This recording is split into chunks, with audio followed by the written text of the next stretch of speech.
Now we have a very special guest who has certainly followed her dreams. That's right. Enkhe always dreamed of travelling overseas to study, and she did just that. She went all the way to Australia to study veterinary science, and she joins us now to tell us all about it. Thanks for being with us. So tell us, why did you always want to travel to Australia? When I was a kid, my dad taught me history and geography. And during that time, he used to tell me oldest continent in the world is Australia and oldest thing in the world is Colosseum. So these two things were my dream to see and to visit. And that's why I think I really wanted to go to Australia, and I made it. So I'm so happy that I went to study in Australia for my master's degree for veterinary pathology. How was your experience in Australia? My very first impression arriving in Sydney from the airplane was very bright blue, green and red.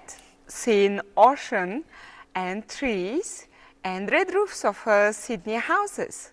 So I was really impressed to see these bright colors in the morning sun, arriving at 6:30 in the morning in Sydney at the Mascot Airport.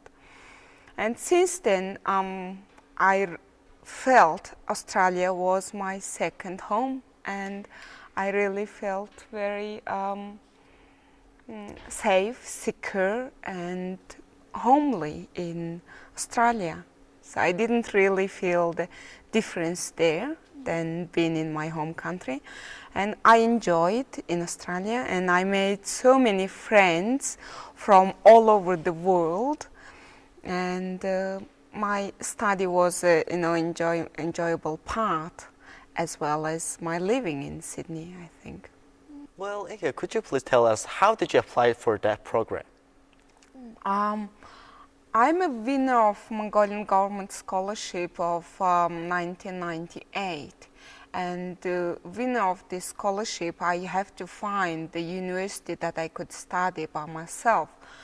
So I applied for about 6-7 universities, including Australia and America, and 2 universities accepted me, and one was University of Sydney for veterinary faculty. And what was it like studying to be a vet?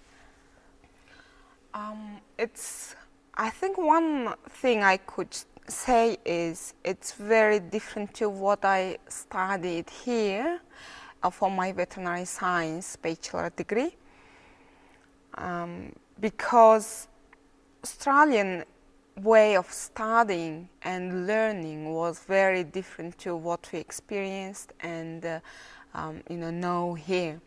So it was very much student-oriented self-study, so which was very different to me, and it was a new experience for me. So I find it, of course, difficult in the first couple of months, but a lot of people, including my supervisor, lecturers at the university, and my friends, students from different countries, they really helped me to get over.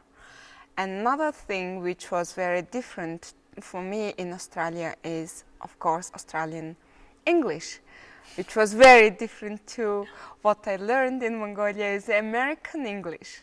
Okay, so can you give us some examples of maybe Australian isms?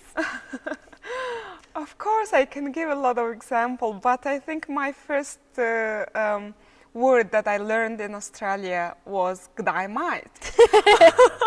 G'day, mate. Yeah. So obviously there are many differences between Australia and Mongolia. I have found so many differences. It's especially cold here compared to Australia. But what were the main differences that you found? Coming to Australia, I experienced beach first time. I think beach was the most different thing for me that I would never see in Mongolia.